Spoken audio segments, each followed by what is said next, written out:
அருட்பெருஞ்சோதி அருட்பெருஞ்சோதி தனிப்பெரும் கருணை அருட்பெருஞ்சோதி எல்லா உயிர்களும் இன்புற்று வாழ்க சொல்லா விரதம் குவலையும் எல்லாம் ஓங்குக.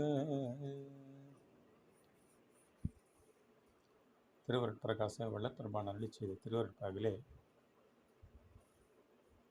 அருட்பெருஞ்சோதி அகவல் ஒரு பதிகம். அதற்கு திண்டுக்கல் சுவாமி சரவணானந்தா அவர்கள் உரை விளக்கம் எழுதி வெளியிட்டிருந்தார்கள். தலைப்பு எண் 223, இயற்கை பொருண்மை. உபதலைப்பு எண் 29. அருட்பெருஞ்சோதி அகவல் வரிகள் 1443, 1444. என்பெருவரமே என்பெருந்தரமே என்பெரு நெறியே என்பெரு நிலையே. நமது வாழ்க்கை நலனுக்கு நம் பதியிடம் வேண்டி பெறத்தக்க வரம் அல்லது பேறு அவர்தம் திருவருளேயாகும். இதுவே பெருவரமாக போற்றிக் கொள்ளப்படுகின்றது.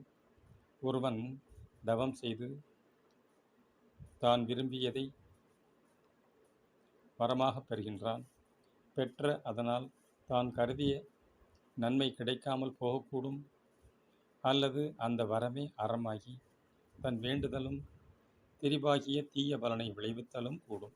இதனால் நாம் விருப்பு வெறுப்பு காரணமாக எதையேனும் மிக வேண்டி தவ முயற்சி செய்து பெற்றும் அதனால் வருவது நன்மையா தீமையா என்பது தெரியாதிருக்கின்றதாலே அப்படி எதனையும் வேண்டாது திருவருளை பெற்று உய்வதே சால்புடைத்தாம். அத்திருவருளையே வரமாகப் பெறின் அதனால் நமது உண்மை தேவை நிறைவேற்றி வைக்கப் பெறுவது நிச்சயம். அதில் ஐயமில்லை. ஆகையால் அச்சமும் இல்லையாம். ஆகவே நம் வள்ளல் வேண்டி பெற்றுள்ளது நிறை அருளாகிய பெரு வரமேயாம். அடுத்து என்பெருந் தரமே என்று போற்றுகின்றார்.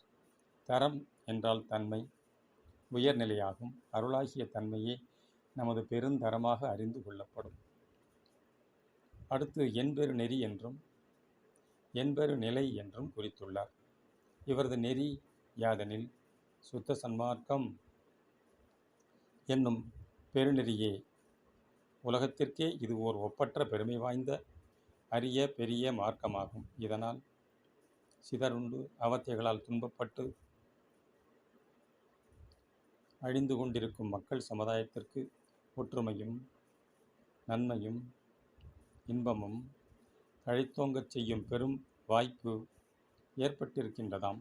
இந்நெறியால் நம் வள்ளல் பெற்றுள்ள நிலை மரணமில்லா பேரின்ப சித்தி பெருவாழ்வாகும். இந்நிலையைத்தான் குறிக்கோளாய் கொண்டு அடைய சுத்த சன்மார்க்கம் வழங்கப்பட்டுள்ளோம். இப்படி நெறியும் குறியும் சிறப்புமிக்க பெருமையுடையனவாய் இருப்பதால் உலகெல்லாம் போற்றிக்கொள்ள வேண்டுவது அவசியமாகும்.